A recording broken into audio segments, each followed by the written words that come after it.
ভাত ছাড়া যেমন বাঙালির চলেই না, তেমনি ভাতের সাথে খাবার জন্য আরেকটা মজার খাবার হচ্ছে মসুর ডাল ভুনা। আজকের পর্বে নতুন রাঁধুনি ও ব্যাচেলারদের জন্য খুবই সহজ একটা রেসিপি শেয়ার করছি, আর রেসিপিটা হলো মসুর ডাল ভুনা।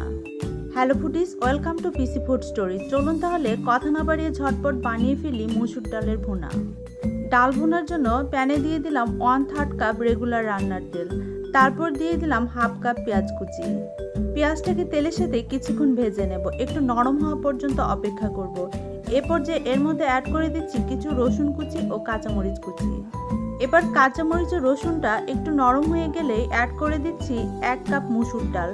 ডালগুলোকে ভালো করে ধুয়ে পানি ঝরিয়ে নিয়েছিলাম।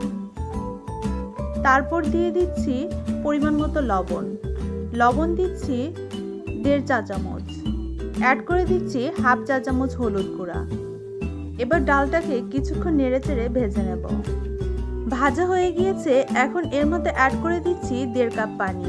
আর ডাল ভুনাটা একদম ঘন হবে, তাই পানির পরিমাণটা বেশি দেওয়া যাবে না, 1.5 কাপ দিলে একদমই পারফেক্ট হবে। এখন এটাকে নেড়েচেড়ে পানির সাথে মিশিয়ে ঢাকনা দিয়ে ঢেকে 5-6 মিনিট রান্না করে নেব।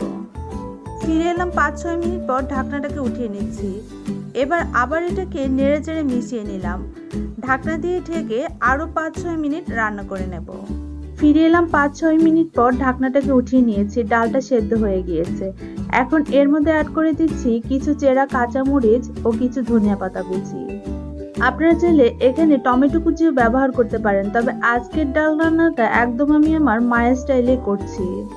কাঁচামরিচ ও ধনিয়া পাতার সাথে ডালটাকে মিশিয়ে ঢাকনা দিয়ে ঢেকে আবারও 2-3 মিনিট রান্না করে নেব, যাতে ধনিয়া পাতা ও কাঁচামরিচের ফ্লেভারটা ডালের সাথে মিশে যায়। 2-3 মিনিট পর ঢাকনাটাকে উঠিয়ে অ্যাড করে দিচ্ছি 1 টুকরো লেবুর রস।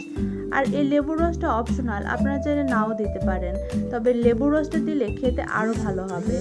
আবারও ঢাকনা দিয়ে ঢেকে 1 মিনিটের মতো রান্না করে নিলাম। এবার লেবুর টুকরোটা ডাল থেকে উঠিয়ে নিচ্ছি।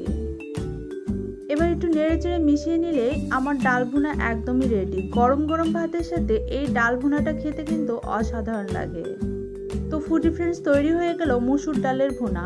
ব্যাচেলার ও নতুন রাঁধুনিদের জন্য আমার আজকের রেসিপিটি অনেকটাই হেল্পফুল হবে। পরবর্তী ভিডিওতে সহজ কিছু রান্না নিয়ে হাজির হওয়ার প্রত্যাশায় আজকে বিদায় নিচ্ছি।